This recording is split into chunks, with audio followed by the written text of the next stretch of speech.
Hello দর্শক বন্ধুরা, আইনের শাসনে আপনাদের আবারও স্বাগত জানাচ্ছি। আজকে আমরা কথা বলবো ভারত এবং বাংলাদেশের মধ্যে নদী এবং নদীর পানি বন্টন নিয়ে যে সমস্যাগুলো তৈরি হয়েছে তার আইনি দিকগুলো নিয়ে। বিশেষ করে ভারতের নদীগুলোতে বাঁধ তৈরি করে বাংলাদেশের পানির প্রবাহ কমানো বা ওভারফ্লো হওয়ার কারণে যে সকল আন্তর্জাতিক আইনের ধারা ও চুক্তি লঙ্ঘিত হয়েছে সেগুলো আপনাদের কাছে তুলে ধরার চেষ্টা করব। আন্তর্জাতিক আইনের কথা বলতে হলে প্রথমেই বলতে হয় 1997-এ জাতিসংঘের আন্তর্জাতিক পানি সংক্রান্ত কনভেনশন, যা UN convention on the law of the non navigational uses of international watercourses হিসেবেও পরিচিত।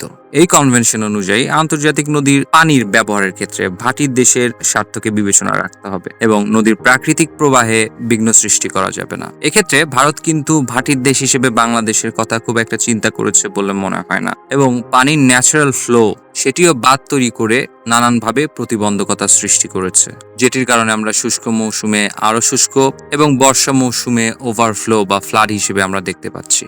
তারপরের কনভেনশনটি হলো 1972-তে রামসার কনভেনশন হিসেবে পরিচিত। রামসার কনভেনশন আন্তর্জাতিকভাবে গুরুত্বপূর্ণ জলাভূমি এবং যেসব এলাকার বাস্তুতন্ত্র সংরক্ষণে প্রতিশ্রুতিবদ্ধ। এই কনভেনশন মতে ভারতের বাঁধ প্রকল্পগুলো যদি বাংলাদেশের জলাভূমি বা প্রাকৃতিক পরিবেশের ক্ষতি করে তবে তা রামসার কনভেনশনের নীতিমালার লঙ্ঘন হিসেবে বিবেচিত হবে। এই গেল আন্তর্জাতিক আইন। এর পাশাপাশি কিন্তু বাংলাদেশের সঙ্গে ভারতেরও নিজস্ব ট্রিটি আছে। তার ভেতরে একটি ছিল গ্যাঙ্গেস ওয়াটার শেয়ারিং ট্রিটি 1996।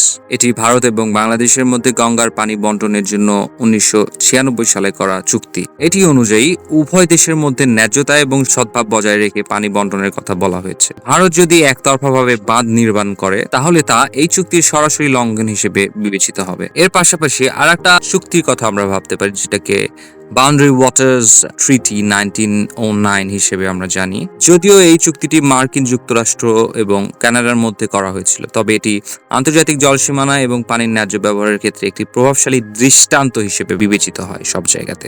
এ চুক্তিতে বলা হয়েছে কোনো দেশের কর্মকাণ্ড অন্য দেশের ভৌগোলিক এবং পরিবেশগত ক্ষতির কারণ হলে তা অবশ্যই অগ্রহণযোগ্য।